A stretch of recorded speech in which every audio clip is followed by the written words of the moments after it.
Hi hello ನಮಸ್ಕಾರ. Welcome back to my channel. ಇವತ್ತೇನಪ್ಪ ಅಂದರೆ ನಾವು ತುಂಬ ವರ್ಷಗಳಿಂದ ಕಾಯ್ತಿದ್ವಿ. ಏನಪ್ಪ ಅಂದರೆ ಕನ್ನಡ ಗೌರ್ಮೆಂಟ್ ಅವರು ಯಾವುದೇ ಥರ ನೋಟಿಫಿಕೇಶನ್ ರಿಲೀಸ್ ಮಾಡ್ತಾ ಇಲ್ಲ ಅಂತಂದು. ಆಮೇಲೆ ಏನಪ್ಪ ಅಂದರೆ ಧಾರವಾಡದಲ್ಲಿ ಸ್ಟ್ರೈಕ್ ಆದ ಕಾರಣ ಈಗ 56,000 ಏನಪ್ಪ ನಿಮಗೆ ನೀವು ಕೇಳ್ತಾರೆ ನಿಜ. ಏನಪ್ಪ ಅಂದರೆ 56,000 ಏನಪ್ಪ ವೇಕೆನ್ಸಿಗಳಿಗೆ ಫಿಲ್ ಮಾಡ್ಕೋಬೇಕಂತಂದು ಗೌರ್ಮೆಂಟ್ ಅವರು ಆದೇಶ ನೀಡಿದ್ದಾರೆ. ಓಕೆನಾ.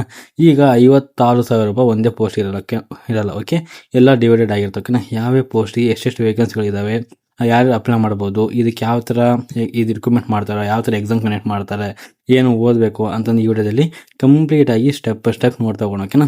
ಇನ್ನೂ ಯಾರು ನನ್ನ ಚಾನಲ್ನ ಸಬ್ಸ್ಕ್ರೈಬ್ ಮಾಡಿಲ್ಲ, ಈ ಕೂಡ ಸಬ್ಸ್ಕ್ರೈಬ್ ಮಾಡಿ. ಹಾಗೆ ಇದೇ ಥರ ಹೊಸ ಜಾಬ್ ಕಂಟೆಂಟ್ಗಾಗಿ ನನ್ನ ಚಾನಲ್ನ ನೋಡ್ತಾ ಇರೋ. ಓಕೆನಾ. ಮೊದಲನೇದಾಗಿ ಬಂದ್ಬಿಟ್ಟು ಏನಪ್ಪ ಅಂದರೆ ಈಗ 56,000ಕ್ಕೆ ಹೆಚ್ಚು ಸರ್ಕಾರಿ ಹುದ್ದೆಗಳು ನೇಮಕಾತಿ ಮಾಡ್ತಾರೆ ಅಂತಂದು ಈಗ ಏನಪ್ಪ ಗೌರ್ಮೆಂಟ್ ಅವರು ಮೀಟಿಂಗಲ್ಲಿ ತಿಳಿಸಿದ್ದಾರೆ. ಓಕೆನಾ. ಈಗ ಏನಪ್ಪ ಅಂದರೆ ಈಗ ಡಿಪಾರ್ಟ್ಮೆಂಟ್ ವೈಸ್ ಏನಪ್ಪ ಅಂದರೆ ನಿಮಗೆ ಡಿಪಾರ್ಟ್ಮೆಂಟ್ ವೈಸ್ ಎಷ್ಟು ವೇಕೆನ್ಸಿಗಳು ಖಾಲಿ ಇದೆ ಅಂತಂದು ಈಗ ನೋಡ್ತಾ ಹೋಗೋಣ. ಓಕೆನಾ. ಮೊದಲನೇ ಬಂದ್ಬಿಟ್ಟು ಏನಪ್ಪ ಅಂದರೆ ಫಸ್ಟ್ ಬಂದ್ಬಿಟ್ಟು ಟ್ರಾನ್ಸ್ಪೋರ್ಟ್ ಡಿಪಾರ್ಟ್ಮೆಂಟ್ ಅಂದರೆ ಸಾರಿಗೆ ಸಂಸ್ಥೆ ಕಡೆಯಿಂದ ಏನಪ್ಪ ನಿಮಗೆ 6,847 ವೇಕೆನ್ಸಿಗಳಲ್ಲಿ ಖಾಲಿ ಇದೆ ಅಂತಂದು ಅಪ್ರಾಕ್ಸಿಮೇಟ್ ಏನಪ್ಪ ಅಂದರೆ ಇಷ್ಟು ಖಾಲಿ ಇದೆ ಅಂತಂದು ಹೇಳಿದ್ದಾರೆ. ಓಕೆನಾ. ಅದಾದಮೇಲೆ ಎಜುಕೇಷನ್ ಡಿಪಾರ್ಟ್ಮೆಂಟ್ ಅಂದರೆ ಎಜುಕೇಷನ್ ಡಿಪಾರ್ಟ್ಮೆಂಟ್ ಏನಪ್ಪ ನಿಮಗೆ 5,267 ವೇಕೆನ್ಸಿಗಳಲ್ಲಿ ಖಾಲಿ ಇದೆ ಅಂತ ಹೇಳಿ ತಿಳಿಸಿದ್ದಾರೆ. ಅದಾದಮೇಲೆ ಏನಪ್ಪ ಅಂದರೆ ಇಂಜಿನಿಯರಿಂಗ್ ಡಿಪಾರ್ಟ್ಮೆಂಟ್ ಕಡೆ ಏನಪ್ಪ ಅಂದರೆ 2,400 ವೇಕೆನ್ಸಿಗಳಲ್ಲಿ ಖಾಲಿ ಇದೆ ಅಂತ ಕೂಡ ಅಲ್ಲಿ ತಿಳಿಸಿದ್ದಾರೆ. ಓಕೆ. ಅದಾದ್ಮೇಲೆ ಏನಪ್ಪಾ ಅಂದ್ರೆ ಹೆಲ್ತ್ ಡಿಪಾರ್ಟ್ಮೆಂಟ್ ಕಡೆಯಿಂದ ಏನಪ್ಪಾ ಅಂದ್ರೆ 1,725 ವೇಕೆನ್ಸಿಗಳಲ್ಲಿ ಖಾಲಿ ಇದೆ. ಓಕೆ. ಅದಾದ್ಮೇಲೆ ಏನಪ್ಪಾ ಅಂದ್ರೆ ರೆವಿನ್ಯೂ ಡಿಪಾರ್ಟ್ಮೆಂಟ್ ಕಡೆಯಿಂದ ಏನಪ್ಪಾ ಅಂದ್ರೆ 1,350 ವೇಕೆನ್ಸಿಗಳಲ್ಲಿ ಖಾಲಿ ಇದೆ ಅಂತ ಹೇಳಿ ತಿಳಿಸಿದ್ದಾರೆ. ಓಕೆ. ಇದಿಷ್ಟು ಏನಪ್ಪಾ ಅಂದ್ರೆ ಇದು ಡಿಪಾರ್ಟ್ಮೆಂಟ್ ವೇಕೆನ್ಸಿಗಳು ಹೇಳಿದಾಯ್ತು. ಓಕೆ. ನೆಕ್ಸ್ಟ್ ಬಂದ್ಬಿಟ್ಟು ಏನಪ್ಪ ಅಂದರೆ ಗ್ರೂಪ್ ಕ್ಲಾಸಿಫಿಕೇಶನ್ ಅಂದರೆ SDA, FTA, group A, group ಇರ್ತಾವಲ್ಲ ಆ ವೇಕೆನ್ಸಿಗಳು ಎಷ್ಟದಂತ ಇಲ್ಲಿ ಈಗ ನೋಡ್ತಾ ಹೋಗೋಣ. ಓಕೆನಾ. ಈಗ ಗ್ರೂಪ್ ಎ ಬಂದ್ಬಿಟ್ಟು ಏನಪ್ಪ SDA ಇರ್ತಾವಲ್ಲ ಅದರಲ್ಲಿ ಬಂದ್ಬಿಟ್ಟು ಏನಪ್ಪ ಅಂದರೆ 562 ಹುದ್ದೆಗಳು ಇಲ್ಲಿ ಖಾಲಿ ಇದೆ ಅಂತೇಳಿ ತಿಳಿಸಿದ್ದಾರೆ.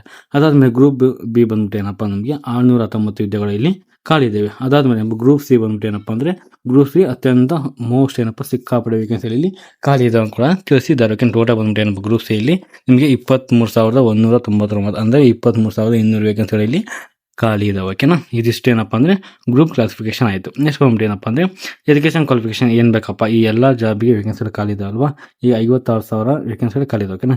ನೀವು ಏನೇನು ಎಜುಕೇಷನ್ ಕ್ವಾಲಿಫಿಕೇಶನ್ ಆದರೆ ಈ ಜಾಬ್ಗೆ ಅಪ್ಲೈ ಮಾಡ್ಬೋದಪ್ಪ ಅಂತ ನೋಡೋದಾದರೆ ಮೊದಲನೇ ಬಂದ್ಬಿಟ್ಟು ಏನಪ್ಪ ಅಂದರೆ ಎಜುಕೇಷನ್ ಕ್ವಾಲಿಫಿಕೇಶನ್ ನೋಡೋಣ. ಮೊದಲನೇದು ಏನಪ್ಪ ನೀವು SSLC ಕಂಪಲ್ಸರಿ ಪಾಸ್ ಆಗಿರಬೇಕು. ಓಕೆನಾ.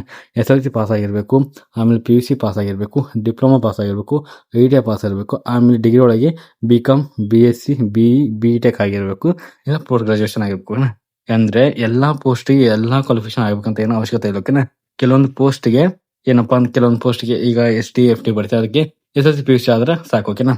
ಕೆಲವೊಂದು ಏನಪ್ಪ ಅಂದ್ರೆ ರೆವಿನ್ಯೂ ಡಿಪಾರ್ಟ್ಮೆಂಟ್ ಕಡೆ ಬರೀತೀರಪ್ಪ ನಿಮಗೆ ಡಿಗ್ರಿ ಆಗಿರಬೇಕು. ಆ ಥರ ಏನಪ್ಪ ನಿಮಗೆ ಅಫಿಷಿಯಲ್ ನೋಟಿಫಿಕೇಶನ್ ಬಂದಾಗ ನಿಮಗೆ ಕಂಪ್ಲೀಟ್ ಆಗಿ ನಾನು ಸ್ಟೆಪ್ ಬೈ ಸ್ಟೆಪ್ ತಿಳಿಸಿಕೊಡ್ತೀನಿ. ಓಕೆನಾ. ಈ ಯಾವ ವೇಕೆನ್ಸಿಗೆ ಏನು ಕ್ವಾಲಿಫಿಕೇಶನ್ ಆಗಿರ್ಬೇಕಂತ ನಿಮಗೆಲ್ಲ ತಿಳಿಸಿಕೊಡ್ತೀನಿ. ಓಕೆನಾ. ಆದ ಕಾರಣ ಏನಪ್ಪ ಅಂದರೆ ನೀವು ನನ್ನ ಚಾನಲ್ ಸಬ್ಸ್ಕ್ರೈಬ್ ಮಾಡ್ಕೊಂಡು ಓಕೆನಾ. ನಾನು ಯಾವಾಗ ವೀಡಿಯೋ ಹಾಕ್ತೀನಿ ನಿಮಗೆ ನೋಟಿಫಿಕೇಶನ್ ಬಂದೇ ಇರುತ್ತೆ. ಓಕೆ.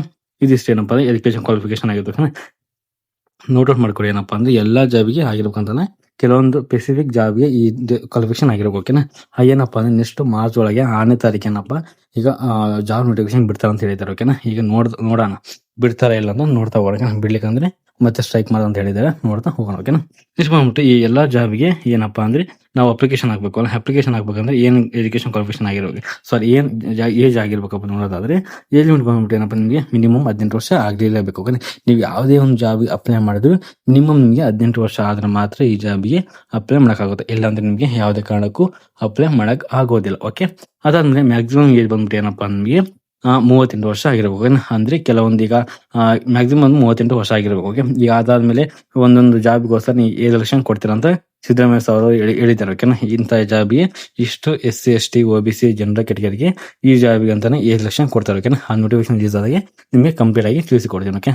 ಜಸ್ಟ್ ಏನಪ್ಪ ಅಂದರೆ ನಿಮಗೆ ಒಂಥರ ರಿವ್ಯೂ ಇರಬೇಕು. ಈ ಯಾವ ವೇಕೆನ್ಸಿಗಳು ಖಾಲಿ ಇದಾವೆ, ಹೆಂಗೇನು ಮಾಡಬೇಕು, ಏನು ಓದಬೇಕು ಅಂತಂದು ಜಸ್ಟ್ ಈಗ ನೀವು ಈಗ ಇಷ್ಟು ವರ್ಷ ಓದಿರ್ತೀರಲ್ವ, ಜಸ್ಟ್ ಫಾರ್ ರಿವೈಸ್ ಮಾಡ್ತೀವಿ ಎಷ್ಟು ವೇಕೆನ್ಸಿಗಳು ಖಾಲಿ ಇರ್ಬೋದು ಅಂತಂದು ನೋಡ್ತಾ ಇರೋ. ಓಕೆ. ಅದಾದ್ಮೇಲೆ ಏನಪ್ಪ ಅಂದರೆ ಅವ್ರು ಹೇಳ್ದಂಗೆ OBC ಅವರಿಗೆ 3 ವರ್ಷ 7 ಲಕ್ಷ ಕೊಡ್ತಾರೆ ಅಂತ ಹೇಳಿದ್ದಾರೆ.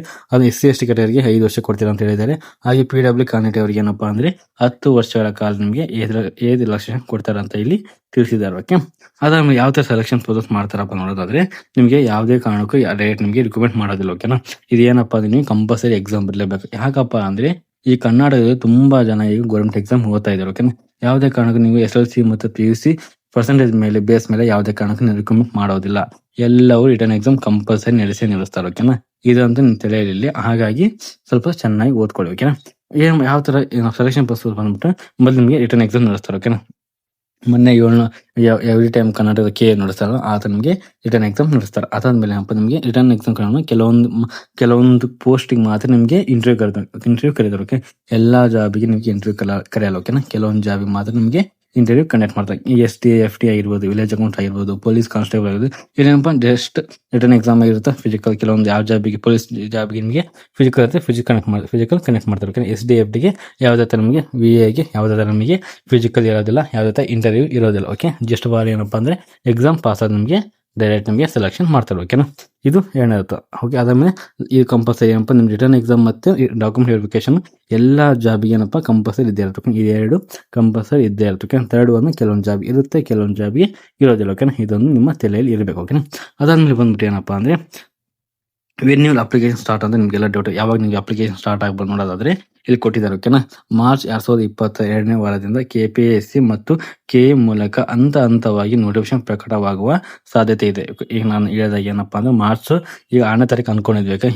ಇಲ್ಲಿ ಏನಪ್ಪಾ ನೋಟಿಫಿಕೇಶನ್ ಅವ್ರು ಏನ್ ಹೇಳಿದ್ದಾರೆ ಅಂತ ಮೊನ್ನೆ ನಿಮ್ಗೆ ಏನಪ್ಪಾ ಅಂದ್ರೆ ಮಾರ್ಚ್ 2022ನೇ ವಾರದಿಂದ KPSC ಮತ್ತು KA ಮೂಲಕ ಹಂತವಾಗಿ ನೋಟಿಫಿಕೇಶನ್ ಪ್ರಕಟವಾಗುವ ಸಾಧ್ಯತೆ ಇದೆ ಅಂತ ಇಲ್ಲಿ ತಿಳಿಸಿಕೊಟ್ಟಿದ್ದಾರೆ. ಓಕೆನಾ, ಏನಪ್ಪಾ ಅಂದ್ರೆ ನಾ ಜಸ್ಟ್ ಯಾವುದೇ ನೋಟಿಫಿಕೇಶನ್ ಬರಲಿ, ಸೆಂಟ್ರಲ್ ಬರಲಿ, ಗೌರ್ಮೆಂಟ್ ಬರಲಿ, ನಿಮಗೆ ನನಗೆ ಅಪ್ಡೇಟ್ ಮಾಡ್ತಾ ಇರ್ತೀನಿ. ಓಕೆನಾ, ಹಾಗಾಗಿ ನನ್ನ ಟೆಲಿಗ್ರಾಮ್ ಚಾನಲ್ ಮತ್ತು ವಾಟ್ಸ್ಆಪ್ ಚಾನಲ್ ಜಾಯ್ನ್ ಆಗಿರಿ, ಅಲ್ಲೆಲ್ಲ ಅಪ್ಡೇಟ್ ಕೊಡ್ತಾ ಇರ್ತೀನಿ. ಓಕೆ, ನೀವು ಯಾವುದೇ ತರ ಟೆನ್ಷನ್ ಮಾಡೋಕೆ ಅವಶ್ಯಕತೆ ಇರೋದಿಲ್ಲ. ಹಾಗೆ ನೀವು ಜಾಬ್ ಅಪ್ಲಿಕೇಶನ್ ಆಗ್ಬೇಕಂದ್ರೆ ನನಗೆ ಹೇಳಿ, ನಾನು ಅಪ್ಲಿಕೇಶನ್ ಹಾಕೊಡ್ತೀನಿ. ಓಕೆ, ನೀವು ಯಾವುದೇ ತರ ಸೈಬರ್ ಸೆಂಟರ್ ಅವಶ್ಯಕತೆ ಇರೋದಿಲ್ಲ. ಜಸ್ಟ್ ನಿಮ್ಮ ಡಾಕ್ಯುಮೆಂಟ್ ಅಪ್ಲೋಡ್ ಮಾಡಿದೆ ನಾನೇ ನಿಮಗೆ ಅಪ್ಲಿಕೇಶನ್ ಹಾಕೊಡ್ತೀನಿ. ಓಕೆನಾ, ಇದಂತೂ ಕಂಪಲ್ಸರಿ. ನಾನು ಡಿಸ್ಕ್ರಿಪ್ಷನ್ ಬಾಕ್ಸ್ ಅಲ್ಲಿ ನಂದು ವಾಟ್ಸ್ಆಪ್ ಚಾನಲ್ ಕೊಟ್ಟಿರ್ತೀನಿ, ಅಲ್ಲಿ ಹೋಗಿ ನೀವು ಡೈರೆಕ್ಟ್ ಆಗಿ ನನಗೆ ಮೆಸೇಜ್ ಮಾಡಬಹುದು. ಓಕೆನಾ, ಯಾವುದೇ ಒಂದು ಅಪ್ಲಿಕೇಶನ್ ಯಾವುದೇ ಆಗ್ಲಿ ನಿಮಗೆ ಎಲ್ಲ ಅಪ್ಲಿಕೇಶನ್ ನಾನು ಹಾಕೊಡ್ತೀನಿ. ಓಕೆನಾ, ಇದಿಷ್ಟು.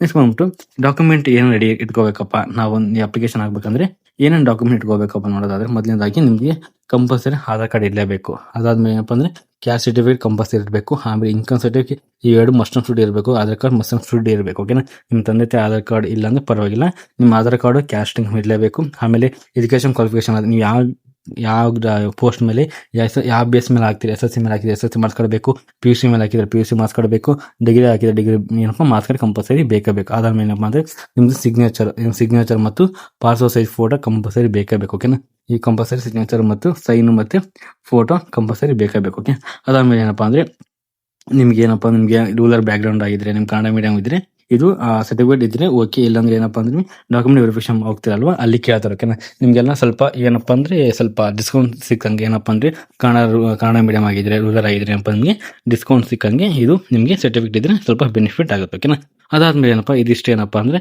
56,000 ನೋಟಿಫಿಕೇಶನ್ ಅಲ್ಲಿ ಏನಿದೆ ಕಂಪ್ಲೀಟ್ ಆಗಿ ಎಷ್ಟೆಷ್ಟು ಯಾವ್ಯಾವ ಡಿಪಾರ್ಟ್ಮೆಂಟ್ ಎಷ್ಟು ವೇಕೆನ್ಸಿ ಖಾಲಿ ಇದೆ ಅಂತಂದು ನಿಮಗೆ ಕಂಪ್ಲೀಟ್ ಆಗಿ ತಿಳಿಸಿ ಕೊಟ್ಟಿದ್ದೇನೆ. ಓಕೆನಾ, ಅದಾದ್ಮೇಲೆ ಏನಪ್ಪಾ ಯಾವುದೇ ತರ ನೆಕ್ಸ್ಟ್ ನೋಟಿಫಿಕೇಶನ್ ರಿಲೀಸ್ ಆಗಿ ನಿಮಗೆ ಅಪ್ಡೇಟ್ ಮಾಡ್ತಾ ಇರ್ತೀನಿ. ಓಕೆನಾ, ಹಾಗಾಗಿ ಏನಪ್ಪಾ ನಿಮ್ಗೇನು ಡೌಟ್ ಇದ್ರೆ ಅಫಿಷಿಯಲ್ KPSC ವೆಬ್ಸೈಟ್ ಹೋಗಿ ಚೆಕ್ ಮಾಡ್ಕೊಳ್ಳಿ, ಲಿಂಕ್ ಕೊಟ್ಟಿರ್ತೀನಿ. ಆಮೇಲೆ KA ಅಫಿಷಿಯಲ್ ವೆಬ್ಸೈಟ್ ಲಿಂಕ್ ಕೊಟ್ಟಿದ್ದೀನಿ, ಅಲ್ಲೂ ಚೆಕ್ ಮಾಡ್ಕೊಳ್ಳಿ. ಹಾಗೆ ಕರ್ನಾಟಕ ಗವರ್ಮೆಂಟ್ ಪೋರ್ಟಲ್ ಇರುತ್ತೆ, ಅದನ್ನ ಚೆಕ್ ಮಾಡ್ಕೊಳ್ಳಿ.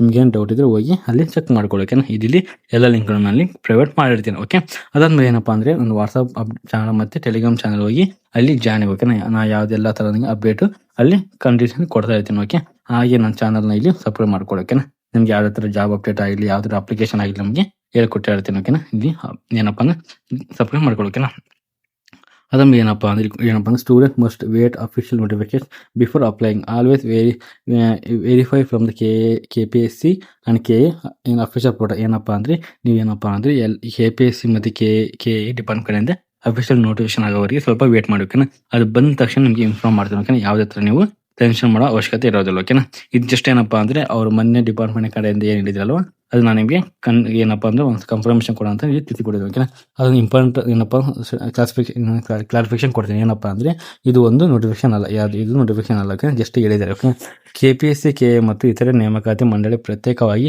ಅಧಿಕೃತ ಸೂಚನೆ ಪ್ರಕಟಿಸಿದಾಗ ಅಧಿಕೃತ ವೆಬ್ಸೈಟ್ ಅಲ್ಲಿ ಹೊರತುಪಡಿಸಿ ಬೇರೆ ಎಲ್ಲಿ ನಂಬಬೇಡಿ. ಓಕೆನಾ, ಇದೊಂದು ಏನಪ್ಪಾ ಅಂದ್ರೆ ಅಫಿಷಿಯಲ್ ವೆಬ್ಸೈಟ್ ಒಳಗೆ ಬಿಟ್ಟು ಯಾವುದೇ ತರ ಫೇಕ್ ವೆಬ್ಸೈಟ್ ಒಳಗೆ ನೀವು ಯಾವುದೇ ತರ ನಂಬೇಡಿ ಓಕೆನಾ. ನೀವು ಯಾವುದೇ ಥರ ಯಾವುದೇ ನೋಟಿಫಿಕೇಶನ್ ಬಂದರೂ ನಾನು ನಿಮಗೆ ಅಪ್ಡೇಟ್ ಮಾಡ್ತಾ ಇರ್ತೇನೆ ಓಕೆನಾ.